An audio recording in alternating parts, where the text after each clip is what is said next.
Xingu हमें बताता है, उस हमलावर के हमले वाले इंसिडेंट के बाद से मैं लगातार ठीक हो रहा हूँ। इस दौरान मुझे सिर्फ इस सप्रेसिव डिवाइस को पहनने की जरूरत थी। फिलहाल के लिए मुझे एनेस्थीसिया के डोज और उन जंजीरों से छुटकारा मिल गया है। ये मेरे लिए काफी अच्छा है। डॉक्टर ने बताया कि मेरे दिल और लंग्स को इतना नुकसान पहुंचा है कि उन्हें ठीक नहीं किया जा सकता और मेरा शरीर हमेशा कमजोर ही रहेगा। पर सच तो ये है कि मुझे मेरी ताकत वापस मिल गई है। अगर ये उस डॉक्टर की मेडिकल स्किल्स की वजह से नहीं हुआ तो क्या इसका मतलब ये है कि इसके पीछे का रीजन तियानरेल क्लान के ब्लड लाइन की पावर है? खैर, ये तो किस्मत की बात है। मैं बस उनके कहे मुताबिक काम करूंगा और उनके सामने कमजोर होने का नाटक करता रहूंगा। इस तरह मुझे रात में और सुराग और इन्फॉर्मेशन जुटाने का मौका मिल जाएगा। इसके अलावा मुझे एक और चीज पता चली। काउंट ने हिल को जो तोहफे दिए थे उनमें कई ऐसे जेम्स शामिल थे जिनमें पुराने तियारेन क्लान के सिंबल्स बने हुए थे। हालांकि वो पल भर के लिए दिखाई दिए और फिर गायब हो गए, पर मैंने बड़े ध्यान से उन्हें देखा था। जब उन सिंबल्स को अच्छे से अरेंज करके ऐड किया तो उनसे एक सीक्रेट कोड बना जिसका मतलब था लेआउट का चुपचाप इंतजार कर रहा हूँ। शू मेरे सेकंड ब्रदर का नाम है। क्या ऐसा हो सकता है कि वो अभी भी जिंदा हैं और इतने वक्त से मुझे बचाने की कोशिश में लगे हुए हैं? अगर ये सच है तो ये शानदार होगा कि मेरे लव्ड वंस अभी भी जिंदा हैं। उसके बाद मुझे उनसे टेलीपैथिक मैसेजेस भी मिलने लगे, लेक की बटरफ्लाइज को कंट्रोल करके। मेरे मन में मेरे सेकंड ब्रदर की खोई हुई आवाज गूंज रही थी। थोड़ी खोजबीन के बाद मुझे इस बात पे और ज्यादा यकीन हो गया कि मेरा सेकंड ब्रदर अभी भी जिंदा है। काउंट क्लॉस्टर के विजिट के बाद से सब कुछ पॉजिटिव डायरेक्शन में जा रहा है। आई होप कि मेरे सेकंड ब्रदर की चॉइस सही हो। लेकिन एक परेशान करने वाली बात ये है कि हम अभी तक ये नहीं पता लगा पाए हैं कि काले लिबास में वो हमलावर जिसने मुझे और हिल को अपना निशाना बनाया था वो आखिर किस ग्रुप का था। क्या वो किसी एंटी गवर्नमेंट ऑर्गेनाइजेशन से था या फिर किसी दूसरे देश से आया हमलावर? इसके अलावा हॉस्पिटल से महल में वापस लौटने के बाद लगता है इसने मान लिया था कि हम एक ही बेड पे सोएंगे। लेकिन क्या ये वाकई ठीक है? चलो छोड़ो, इसे ऐसे ही रहने दो। भले ही मैं सिर्फ इसकी खातिर एक तकिए का काम कर रहा हूँ। इन दिनों ये मुझ पे काफी ज्यादा ध्यान दे रहा है। हिल और जिंगमू साथ में बैठ के डिनर कर रहे थे। हिल ने जिंगमू की प्लेट को पूरा ऊपर तक भर रखा था और वो उसमें और ज्यादा डिशेस डालते ही जा रहा था। जिंगमू उसे मना कर रहा था पर हिल मानता ही नहीं। इस पे जिंगमू गुस्सा करने लगता है।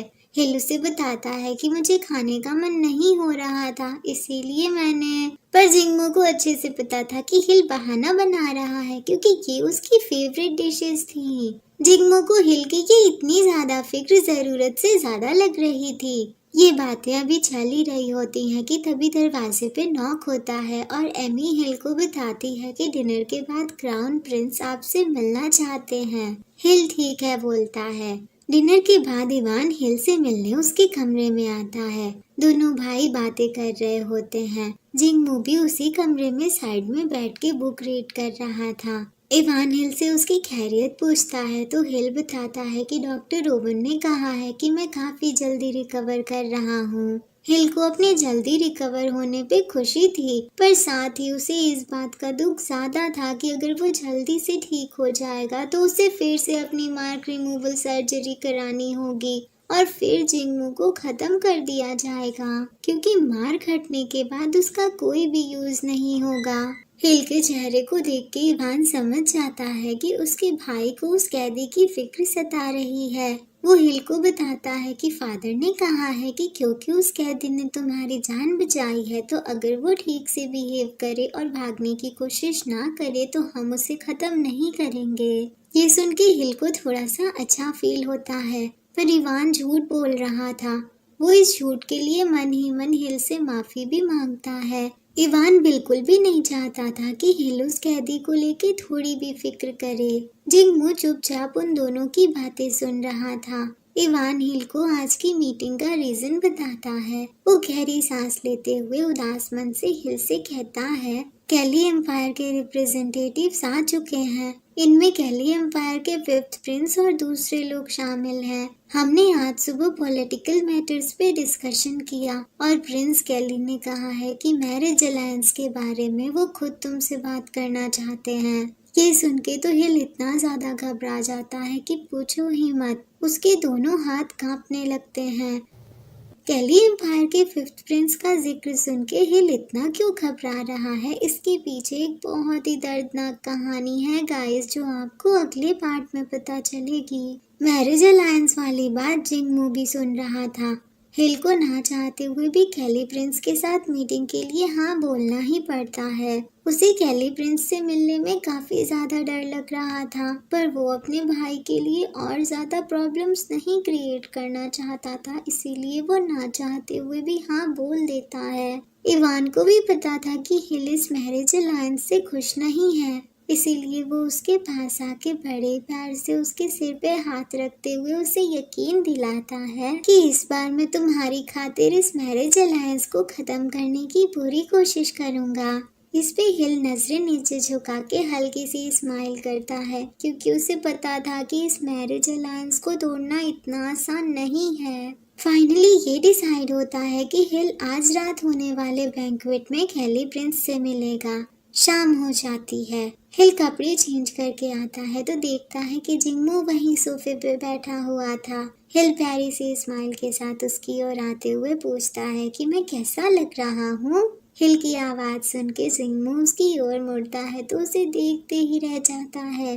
उसकी तो नजर ही नहीं हट रही थी हिल से। फिर वो अपने इमोशंस को कंट्रोल करते हुए आंखें बंद करके अपना चेहरा दूसरी ओर फेरते हुए गहरी सांस लेके पूछता है, जब तुम्हें वो अल्फा पसंद ही नहीं है तो उसके लिए ऐसे तैयार होने का क्या मतलब है।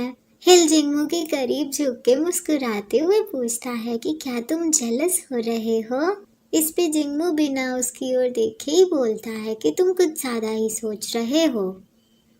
जिंगमू अभी ये बोल ही रहा था कि तभी हिल दोनों हाथ से उसका चेहरा थाम के अपनी ओर करते हुए कहता है, ये इस ओकेजन के लिए सिर्फ एक फॉर्मल ड्रेस है, पर तुम्हें ऐसे जेलस देख के पता नहीं क्यों पर मुझे खुशी महसूस हो रही है। जिंगमू तो हिल को देखते ही रह जाता है।